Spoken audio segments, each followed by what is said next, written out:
Ito ang Barangay Burabod sa Daet, Camarines Norte, kung saan nakatira ang may 10 pamilyang Muslim Maranao at nasa 104 na pamilyang kasapi ng Portuguese. Marami sa mga pamilyang ito ay mayroong pag-aatubili na kumonsulta ukol sa kanilang kalusugan. Mahigit sa kalahati ng mga bata ay kulang sa nararapat na bakuna.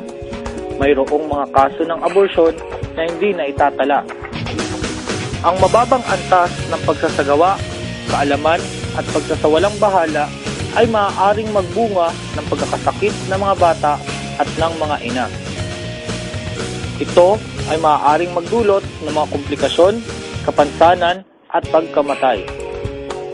Ang Team FNEC, kakibat ang Unilab Ideas Positive ng United Laboratories ay nagsagawa ng proyekto sa komunidad na tinaguriang Sama-sama Tayo para kay nanay at baby.